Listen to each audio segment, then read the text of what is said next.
Bonjour, bienvenue pour cette nouvelle capsule dans laquelle il va s'agir d'illustrer le phénomène d'interférence par deux petites expériences.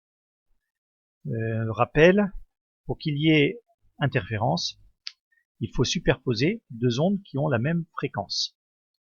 Alors ici vous avez une photo qui représente la surface d'une cuve à ondes.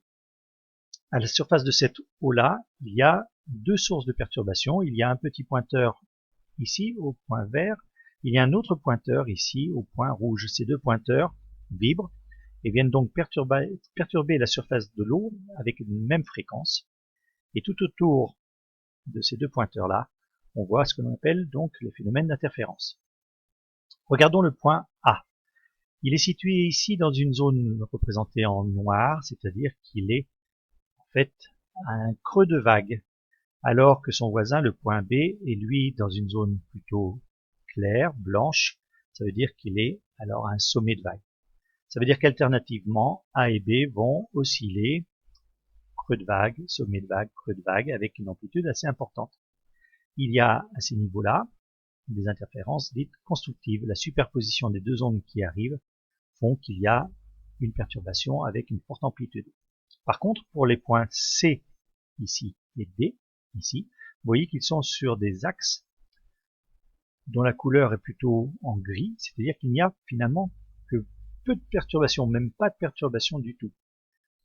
Ça veut donc dire qu'en C ou en D, les interférences sont destructives, les deux ondes qui arrivent sur ces points-là se détruisent l'une l'autre.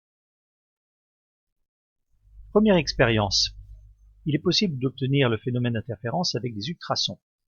Vous voyez sur cette image-là un récepteur qui est placé ici en face de deux émetteurs d'ultrasons.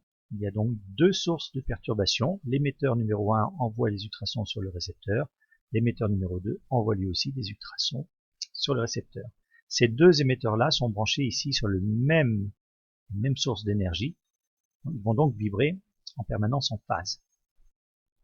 Il est possible de déplacer le récepteur sur une droite parallèle à l'axe E1-E2, c'est-à-dire le long de la règle jaune qu'on va faire glisser ce récepteur-là.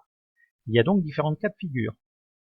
On peut imaginer que le récepteur soit placé dans une position telle que les deux ondes provenant de E1 et de E2 provoquent une interférence constructive, donc le récepteur, relié à un oscilloscope, va nous montrer qu'il reçoit une superposition d'ondes avec une amplitude assez importante, interférence constructive.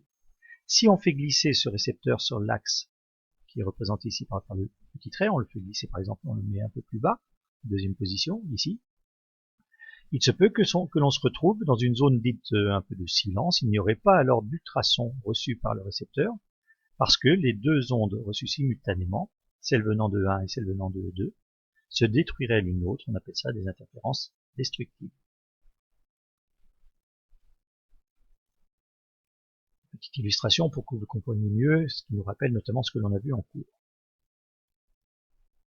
Pour que les interférences soient constructives, il faut que les deux ondes soient reçues en phase. S'il y a interférence destructive, c'est que les deux ondes sont reçues alors qu'elles sont en opposition de phase. Autre expérience, il est possible d'obtenir des interférences lumineuses. Petit rappel, le schéma que vous voyez ici vous montre ce que l'on appelle le phénomène de diffraction lorsque l'on fait arriver une lumière monochromatique comme celle émise par le laser et qu'on la fait passer donc à travers une toute petite fente de dimension petit a. Eh bien on voit sur un écran placé à une distance grand D, on voit ce qu'on appelle une figure de diffraction puisque la propagation s'est élargie à la sortie de la fente. Il y a un cône de propagation, cône de diffraction, plus ou moins large en fonction des caractéristiques longueur d'onde, largeur de la fente et distance grand D, ce que l'on a vu dans un TP précédemment. Eh bien maintenant nous allons faire arriver ce faisceau laser non pas sur une fente mais sur deux fentes dites fentes Young, deux fentes très très fines, parallèles. Et on va voir un phénomène assez étonnant apparaître sur l'écran. Vu de haut, voilà ce que ça donne. Le laser est ici. Il éclaire en même temps les deux petites fentes qui vont finalement se comporter comme des sources ponctuelles. par le phénomène de diffraction. Vous voyez, il y a un cône de diffraction ici sortant de S1 et sortant de S2, un autre cône de diffraction. On voit donc qu'il y a une zone ici où il y a une superposition des deux ondes, celle venant de S1, celle venant de S2.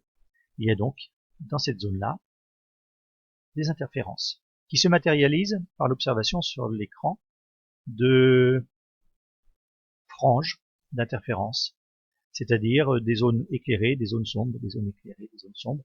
Et on le voit mieux sur la figure du bas. Vous avez ici ce qu'on appelle donc une figure d'interférence. Donc ça nous rappelle un peu la figure de diffraction, mais on s'aperçoit par exemple que la tache centrale de diffraction n'est pas d'une luminosité régulière. En fait, c'est une succession de petits pointillés lumineux. Pour voir un peu plus précisément, voilà ce que l'on observera en TP lorsqu'on étudiera le phénomène des interférences obtenues avec une lumière laser. C'est ce qu'on appelle une figure d'interférence lumineuse.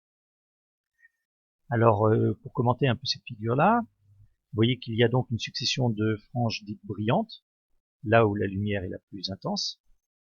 Ça veut dire qu'à cet endroit-là de l'écran, les deux ondes se superposent de façon constructive.